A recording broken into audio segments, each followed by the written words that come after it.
Shalom, shalom, shalom, peuple de Dieu. Shalom, Libotana Nzambe. Shalom, shalom. Shalom, le peuple de Dieu. Bonsoir à tout le monde. Bonsoir, bonsoir, bonsoir. Nous bénissons le Seigneur car c'était prévu, proclamé que nous serons là en live à 21h30, l'heure de Paris. Que le bon Dieu vous bénisse partout dans le monde entier. Et Sika et Zwami Bisso, Nzambe, Alekanako, Pambola Bisso, me bien-aimés dans le Seigneur. Car nous continuons notre thème, le langage de Dieu. Nous allons continuer thème Nabiso et l'obeleli Yanzambe. Dieu parle tantôt d'une manière, tantôt d'une autre. Peut-être que Nzamba lo bakaranzela bandoto, peut-être que Nzamba lo bakaranzela nature, peut-être que Nzamba lo belaka biso na ba forme ebele na yango tozana ko continuer thème Nabiso pe lelo toligny encore to continuer encore mes bien-aimés dans le Seigneur. Bonsoir à tout le monde. Saluez les gens, partagez déjà les vidéos, signalez déjà les autres que Yebisa Wango est à parole et si et coquille, car c'est lundi, mes bien-aimés, dans le Seigneur. Nzamba Zolokumu, Topé Sanzambe, merci. Topambola Nzambe pona pourquoi malamu Nzamba pesibiso afin que toi bakolekana ko partager au ezali lilobanaye mes bien-aimés dans le Seigneur. Nzamba pambola biso parce que nous parlons dans la continuité de notre thème le langage de Dieu. Batu mususu bazana ba vision, ba mususu bazana grâce ya bandoto, ba mususu Nzamba lobela kabango na par révélation, ba mususu Nzamba lobela kabango pe na par nature, batu mususu Nzamba lobela kabango na ba façon ebele. Na yango me bien-aimé dans le Seigneur, Nzambe alekana ko pambola biso partout dans le monde entier, Esika et Zwami Bisso. Tosambela totika moment oyo na maboko na Nzambe, partagez déjà vidéo. Merci pe signaler bandeko, c'est l'heure de la parole et après na yango batebele ba pesa kribiso pe ba benga kibiso na propos ya bandoto ndeto kolekana ko sambela afin que Nzamba monisama pe Nzamba ba ko révéler peuple na ye. Nzambe to pesio merci to pamboli kombo na yo. Merci Père de gloire pour Nangolo au salibiso lisusu au salibiso batu na bomoi to pamboli monene na yo Nzambe. Merci pour na pema na bomoi pesibiso au salibiso lisusu na kati na batu na bomoi to tiki moment oyo na maboko na yo Nzambe yo za mettre ya temps pe ya circonstance molimo na Nzambe azala kati na biso pe molimo na yo a parler biso pe molimo na yo azala manifeste car Dieu parle tantôt d'une manière et tantôt d'une autre. Nous voulons écouter ta parole. Merci, cher Saint-Esprit. Sois en action. Dirige-nous, Père de gloire. Que ton nom soit élevé, Jésus, pour la gloire de ton Saint grand nom. Dans le nom de Jésus-Christ, qui est notre Seigneur et Sauveur, c'est ainsi que nous avons ainsi prié. Merci, Seigneur Jésus. Amen, amen, amen, amen, amen. Shalom, peuple de Dieu. Shalom, shalom, shalom. Bonsoir, bonsoir, bonsoir, bonsoir, Libotana Nzambe. Bonsoir, buonasera, buonasera, buonasera. Buonasera, graças a Deus. Buonasera. Buenas noites a todos. Buenas noites, buenas noites, buenas noites. Boa noite a todos. Boa noite, boa noite, boa noite. Goedenavond iedereen. Goedenavond iedereen. Good evening, everybody. Good evening, good evening, good evening. Maybe good afternoon, maybe good morning. Let God bless you, everybody, in Jesus' name. Topesi mbote na bandeko nyonso Nzamba pamborama guten tag dobreveche tobosanite kuna bandeko na biso Nzambe alekana ko pambora biso Nzamba alekana ko pambora bandeko nyonso partout na monde entier sika tozali presque partageaka notre parole. Nzamba alekana ko pambora biso mais bien aimé Iva Hilta bolimbisi na bosani bino te vraiment Iva Hilta Nzambe apambora bino kitos Iva Hilta kitos Zamba zolokumu. Merci beaucoup partout dans le monde entier sika bolandaka biso pe toza ensemble na ko partager notre parole. Vive Jésus, comme nous disons souvent. Viva Jésus. Partagez vidéo. Yesoyo kana, mes bien-aimés dans le Seigneur. Signalez les autres, c'est l'heure de la parole. Mes bien-aimés dans le Seigneur, que le bon Dieu soit loué, soit glorifié. La dernière fois, nous avons parlé des songes. Tolobela ki natina makambuna songe, tolobela ki makambuna vision, pe tolobela ki makambuna voix intérieure. Tomona ki ete ke Nzambe a parla kabiso na ba façon ebele. Alobela kabiso kaka na ba ndoto te, alobela kabiso kaka na ba vision te, mais Nzamba parla kabiso à travers aussi la voix intérieure. C'est ça qu'on avait pris, mes bien-aimés. Aujourd'hui, c'est notre troisième partie. Dieu parle tantôt d'une manière et tantôt d'une autre. Souvent, nous voulons, mes bien-aimés dans le Seigneur, à chaque fois nous prions, à chaque fois nous demandons et la volonté du Seigneur.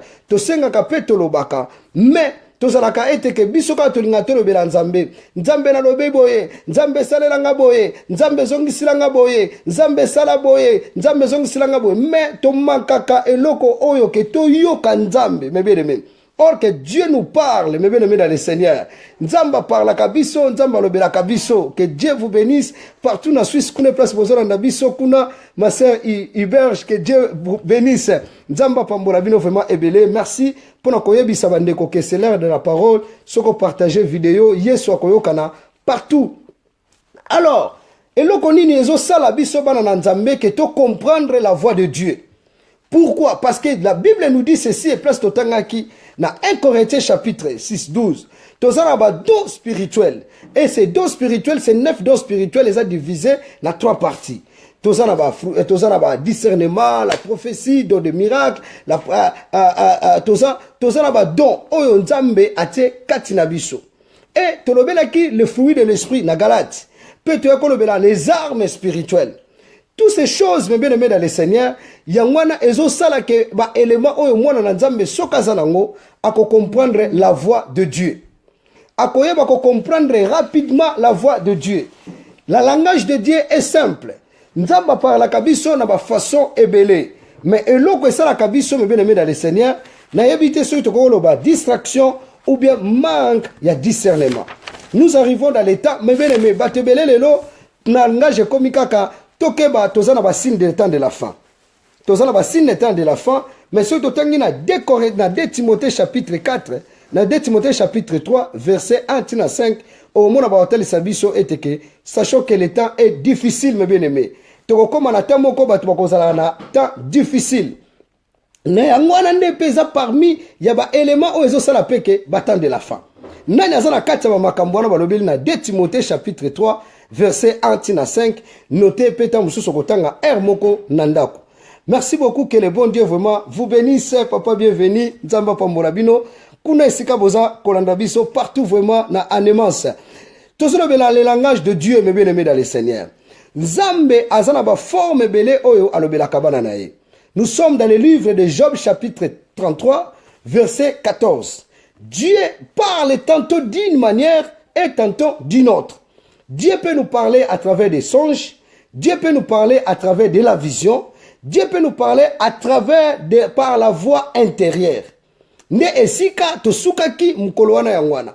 Ezana batu mususu soko za concentré au ressenti voix moko ezo koloba kati na yo et la voix wana me bien-aimé dans le Seigneur ezo sala eteke yo o comprendre voix nzambe.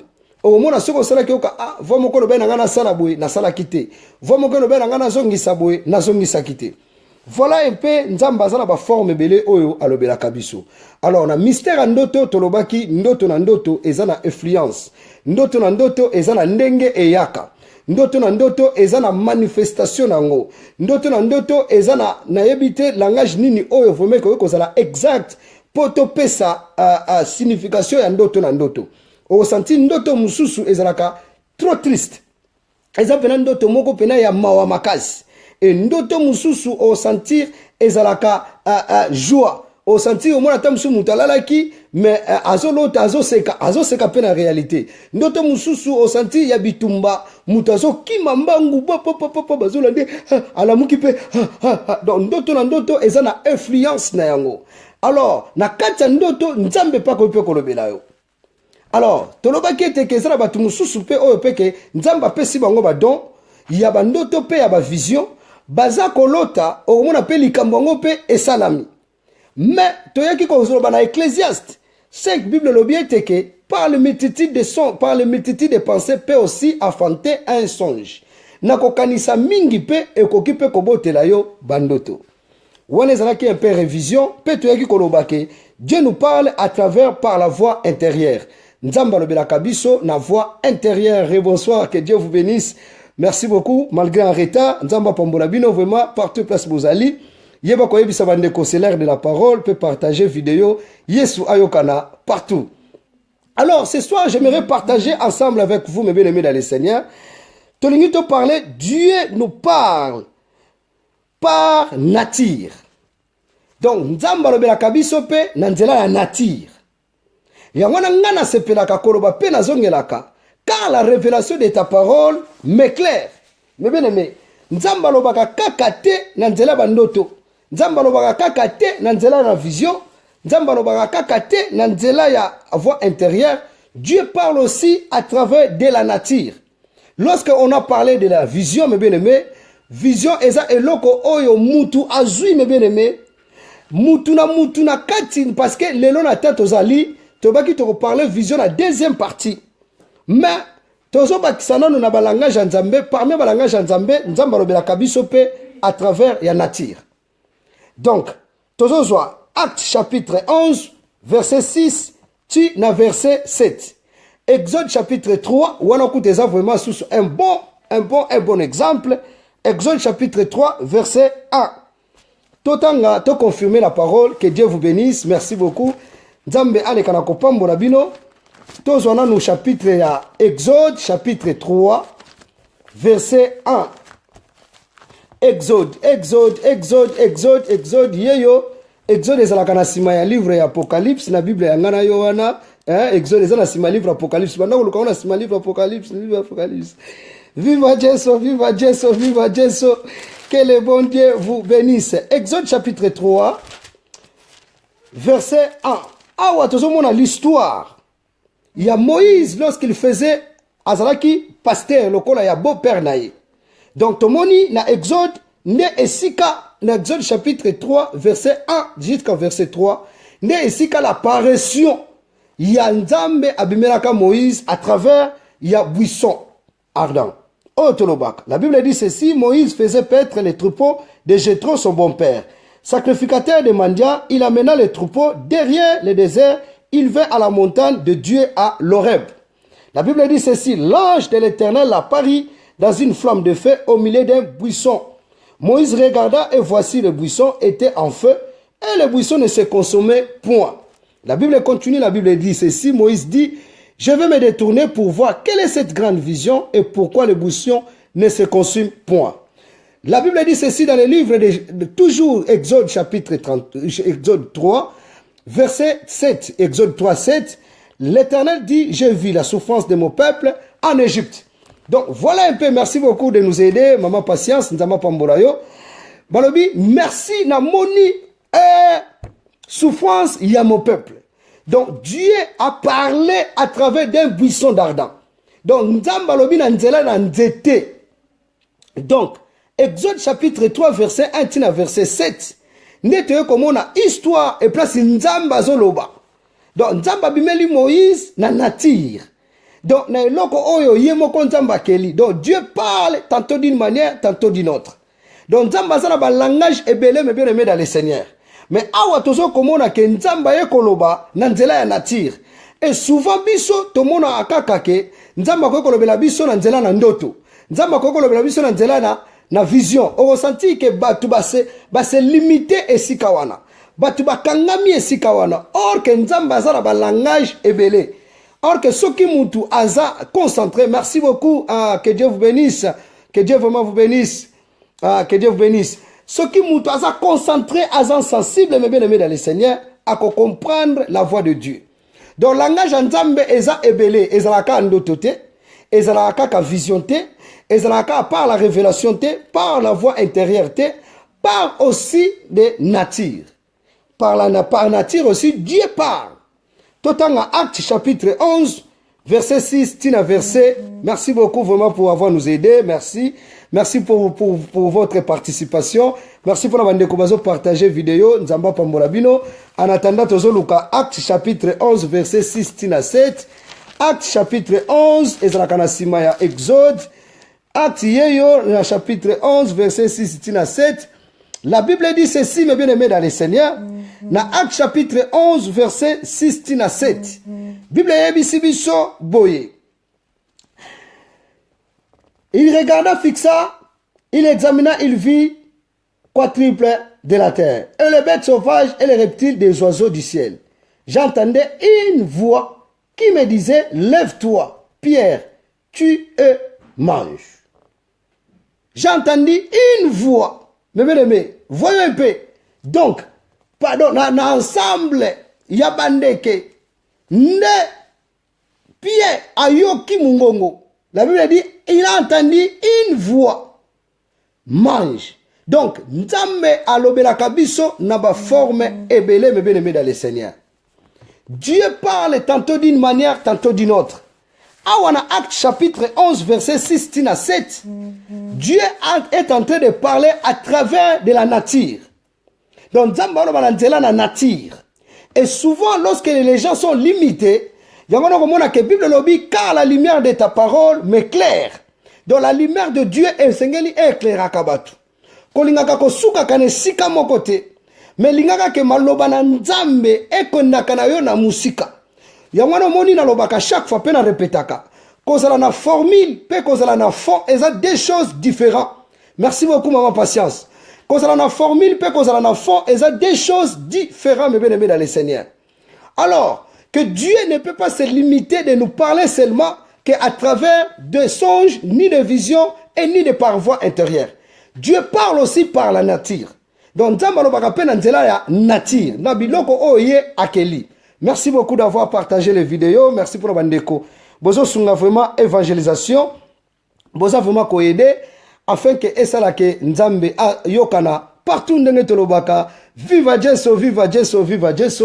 Mais tozo kende malembe parce que ananzela yamate ya oyo tolobaki eteke après tozala ba question à propos comment Dieu peut nous parler. Ndenge nini nzamba koki kolobela biso. Ndenge nini nakoyeba ke oeza langage ya nzambe.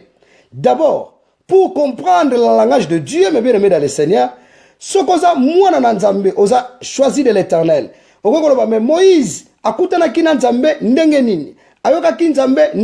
Avoir le Saint-Esprit, Dieu peut te parler. Dieu peut pas te parler, mais Dieu te parle. Donc, yebango ke mikolo na mikolo nzamba lobaka na yo. Donc, ezate ke olukaka nzambe moko, ozela na onalala na nusimana zo ndoto te. Nzamba za omniscient, omnipotent, il est partout. Azana espace, nzamba za la kan espace. Donc, ndenge mu pepeza bo nzamba za, ndenge tozolo bo nzamba za. Donc, aza partout. Ce qu'on a concentré, Dieu peut te parler. Donc, on a pendant que ce qu'on a dit, moi, on a le Saint-Esprit en toi, et tu es concentré, tu comprendras le langage en Zambé. Donc, Pierre Alobi, j'ai entendu. Pourquoi? Parce qu'il était concentré.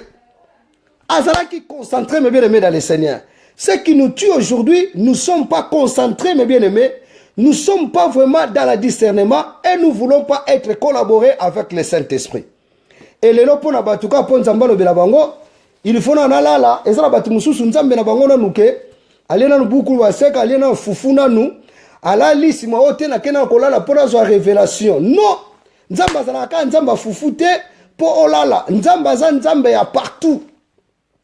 La raison pour laquelle car la révélation de ta lumière m'éclaire. La raison pour laquelle il faut aimer la révélation, mes bien-aimés dans le Seigneur. La raison pour laquelle il faut offrir ma misu.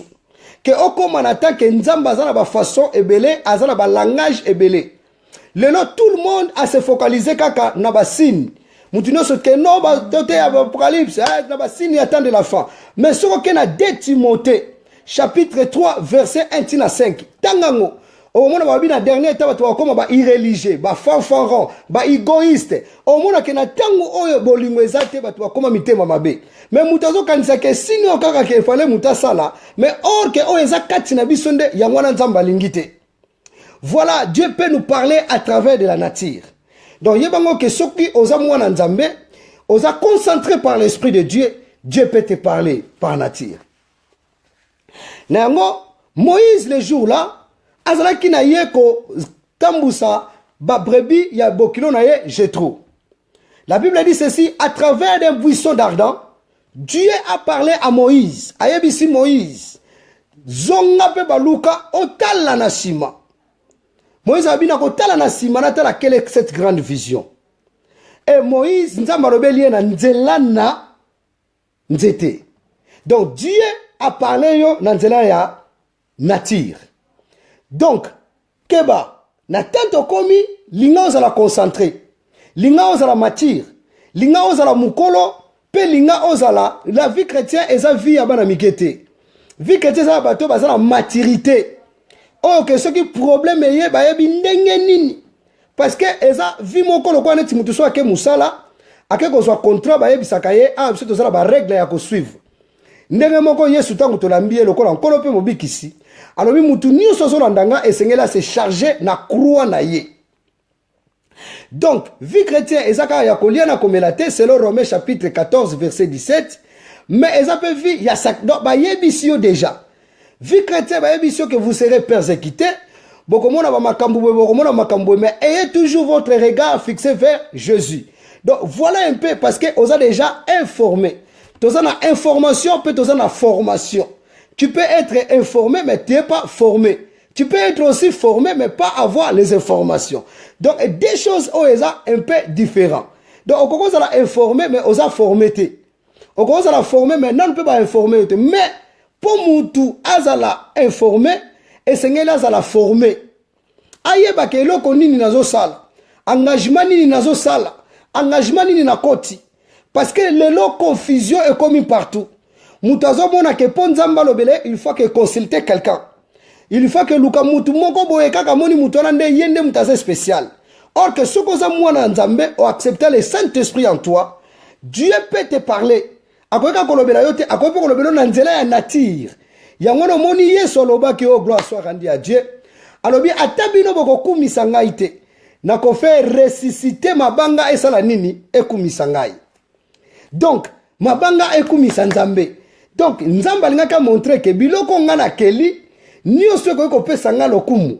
Et à travers biloko nga na keli nakoki pe kolobela mutu. Moïse a vu boisseau d'ardent et Pierre a entendu la voix à travers Yabandeke. Yangwana ndeko moka yemba bandeke ba ko yembela yo ngai pe na ko yembela yo poète yonde yo salaki. Voilà un peu. Donc Nzambe azana ba langage ebele me bien aimé dans le Seigneur. Le bon Dieu nous bénisse. Oh, tout au solo belango, pourquoi? Parce que ce qui toza banana Nzambe, toza dirigé par l'Esprit de Dieu, to comprendre le langage Nzambe. To comprendre le langage Nzambe. Kolingaka teka ke batu balobi boy, batu bazongisi boy, groupe moko ke na mouvement boy. Yo posi pe kaka mouvement ngo oke na ngo pe kaka ndengwana. Non, ça ce n'est pas la volonté de Dieu. Lingaka ozalaka dirigé par l'Esprit de Dieu. Parce que Nzambe azotra parler ti lelo. Nzambe azana biso, na bato baza concentré, na bato baza sensible, Dieu nous parle. Donc yangono moni baloba ki Dieu parle tantôt d'une manière, tantôt d'une autre. Kosuka ka na ndoto te, kosuka ka na vision te, mais Nzambe azana ba façon ebele alobela kabiso. Wana zala ki je crois 40e partie nana olanda biso, nana ko sunga biso. Nana ko sunga biso, question mutuna na tuni, nana ko sunga biso.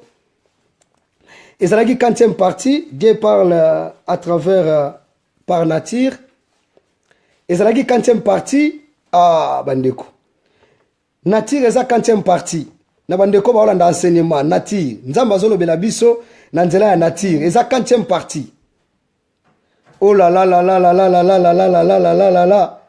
Et ça 40e partie, ah mes bien-aimés dans le Seigneur. Que le bon Dieu vraiment vous bénisse, les loto suki awa, parce que tout le monde vraiment connexion na téléphone et répondre souté. Nzamba le kanako pambola bino ebele koleka partout dans le monde entier et sika bozali. Donc il faut nakata awa pour naboyi vidéo oyo tozanga ngo vraiment les sous. Que le bon Dieu vous bénisse. Nzamba pambola lobanaye, mulimo mosanto continue na kozana biso. Kembo pe lokuma san joli ezonga kaka epa na Yesu Kristo oyo aza mokonzi pe mobikisi. Nzamba pambola pample na ye na kombo na Yesu. Amen.